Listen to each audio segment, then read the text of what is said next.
Olá, seja muito bem-vindo. Hoje a gente vai mergulhar num tema que, olha, sempre gera muita dúvida e debate aqui no Brasil, que são as leis sobre armas de fogo. Afinal, quem pode ter uma arma? Como é que funciona esse controle todo? Fica com a gente para a gente desvendar de vez o Estatuto do Desarmamento. Então, a grande pergunta é: quem pode ter uma arma de fogo no Brasil?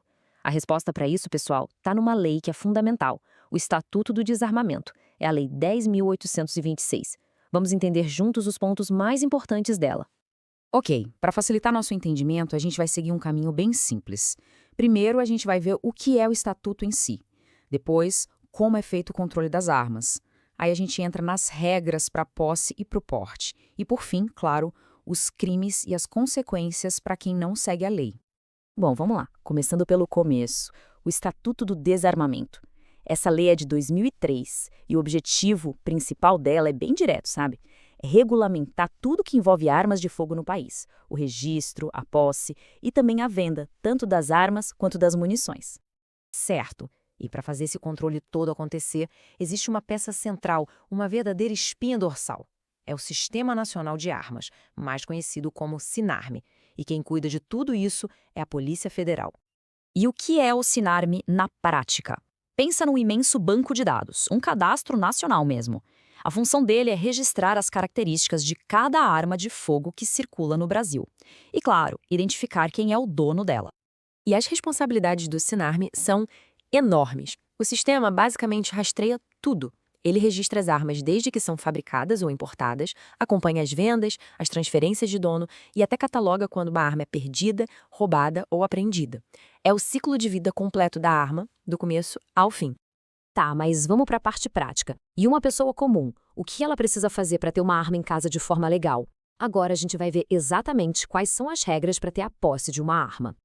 E o primeiro requisito de todos, que é bem claro na lei, é a idade. Para poder comprar uma arma de fogo legalmente no Brasil, a pessoa precisa ter no mínimo 25 anos. Só que não é só ter 25 anos. A lista de exigências é bem rigorosa. A pessoa tem que provar que tem uma ocupação lícita, um trabalho e uma residência fixa. Precisa apresentar uma ficha criminal limpa e tem mais. Tem que passar por testes que comprovem tanto a capacidade técnica para manusear a arma, quanto a aptidão psicológica. E, por fim, ainda precisa declarar por que de fato precisa daquela arma. E aí, depois de passar por tudo isso, a autorização que a pessoa recebe é a de posse. E aqui tem um ponto super importante, que está bem claro no artigo 5º. Essa posse autoriza a pessoa a manter a arma exclusivamente dentro da sua casa ou no seu local de trabalho. Ponto, só nesses dois lugares. E isso já nos leva para um outro ponto que, nossa, gera uma confusão danada, que é a diferença fundamental entre ter a posse de uma arma e ter o porte, ou seja, poder andar com ela por aí em locais públicos. Olha só como fica fácil de entender. A posse, como a gente viu, é para ter a arma guardada, em casa ou no trabalho. Já o porte, que seria o direito de andar com a arma na rua, por exemplo, esse, como regra geral, é proibido.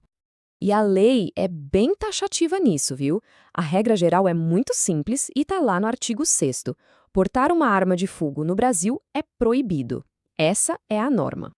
Claro, como em muitas leis, existem as exceções a essa regra.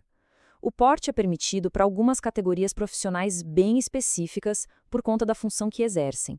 Aí a gente está falando de membros das Forças Armadas, policiais de diversas corporações, guardas municipais e por aí vai. Certo, mas e aí?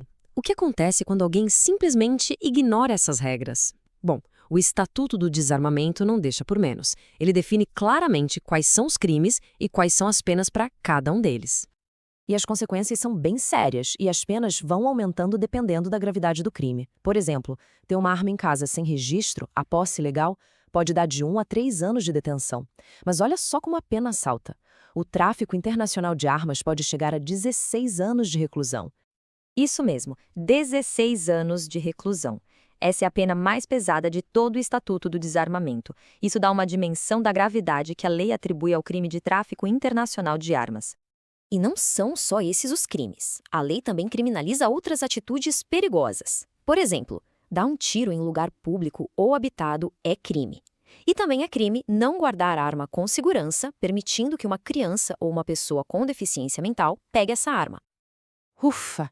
Então, resumindo, o Estatuto do Desarmamento funciona como a grande estrutura que rege o controle de armas no Brasil.